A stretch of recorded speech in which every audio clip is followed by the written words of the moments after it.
Labor has declared an end to Australia's climate wars after the Greens signalled their support for legislating the government's 43% emissions reduction target. Joining us live now is the Shadow Home Affairs Minister, Karen Andrews. Karen, good to see you again. So, it looks like it's all done and dusted. Your thoughts on that? Well, realistically, it was all done and dusted when the government of the day announced what the target was going to be and they made those commitments. I don't think that the legislation is worth terribly much, quite frankly. I think that what sits behind any legislation is the most important part of it. So I think that we need to get on with taking the appropriate action and delivering. And let's be honest, legislating a target, irrespective of what that target may be, does not deliver a single saving in emissions at all. It is what is sitting behind that. And I'm looking forward to working with the government to deliver action, because I think that's really important. And I've been saying that now for a couple of years, that we need to stop talking about it and let's get on with it. And I think that largely what's happening at the moment is symbolic. It's so that Labor and the Greens and others can sit there and pat themselves on the back and say what a mighty job they've done when they haven't actually delivered anything real and tangible. Bridget Archer's going to cross the floor and support the bill. Do you support her doing that? That's a decision for Bridget to take. It's not something that I even contemplated, but this is an issue that's important for Bridget. She's made that decision. I understand that she's spoken to the Leader of the Opposition. That's absolutely a matter for Bridget now to deal with. I won't be crossing the floor at all. OK, she says she's showing that she's listened to the voices in her electorate by doing that. Isn't that what you should be doing as well, following those pro-climate swings during the election?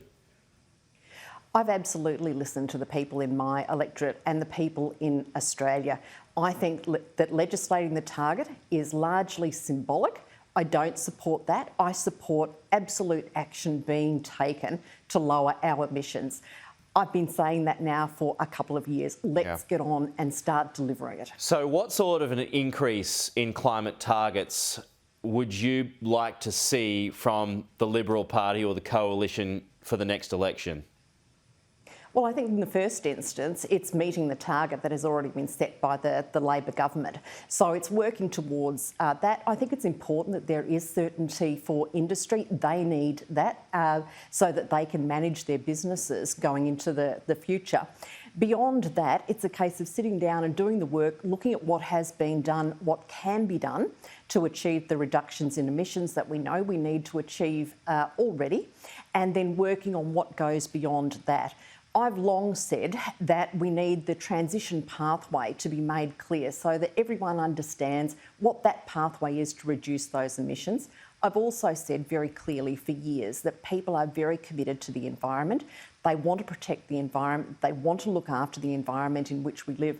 A key part of that is delivering reductions in emissions. So it's a sensible pathway to do that. And quite frankly, that is not achieved by any grandstanding actions. It is the action that sits beyond it. So have you got a figure in mind? I mean, will you have to exceed Labor's targets? And also when it comes to 2035, are you going to have to go stronger on that one too? Well, what you will see from the Coalition is a very sensible and measured response. Now, our Shadow Minister has already been out there saying that we will go through the process of developing what our policies are going to be, that will be known clearly well before the next election. Yeah. But let's look at the achievement of the 43% target, which is already in place now. Let's look at how that is going to be achieved, and let's look at how we can go beyond that. But let's also make sure that as part of that we're not having pensioners unable to pay their electricity bills. How realistic is your push for nuclear? I think it's realistic in the sense that we need to have the discussion. Now, I hear what people are saying about it being a very expensive form of generation. That's fine. Let's accept that is a position that's being put, but let's look at how we're going to deliver the transition to cleaner energy. And there are many experts in the field that have been saying that you can't achieve some of these targets without nuclear being a part of it. I'm also very keen to talk to industry to listen to their views about small modular reactors and whether or not they would be interested in looking at some of those in their own right so that they can ensure their own electricity, particularly some of our big users.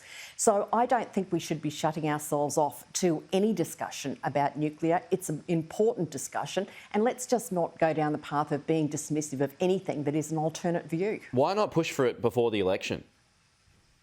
Well, there was a lot of discussion about it before the election. But nothing official. No, there was nothing official. Peter Dutton announced that a day or so ago that would be the position of the coalition, that we would look at developing some options. We would be reviewing what was happening with nuclear, and we would take an open and pragmatic approach to nuclear power generation in this country. But the discussions have started before that. Now, clearly it needs a bipartisan approach to that. We need to all work together in the best interests of this country. Would you want a reactor in your electorate? Look, that is the most pressing issue that we need to deal with. And I actually had some discussions with some industry people yesterday, and their view is that from a science point of view, yes, you would absolutely go down the path of nuclear power generation, but no one wants it in their backyard. And that's where the problem lies, because no one does, because they think of nuclear power generation in terms of Fukushima. Now, there were some specific circumstances in relation to Fukushima. This is where we need to start bringing the experts together, understand what the safety risks are to the people that work in such a plant, what it would be for people who are living in the vicinity, and let's understand what those issues are. So I think that the time is absolutely right for there to be a very open discussion about nuclear. Let's not go down the scaremongering path. Let's actually behave like adults in Parliament and sit down and work through what those issues are and how we should resolve them. OK, Karen Andrews, we'll leave it there. Thanks for your time, though. We'll talk to you soon.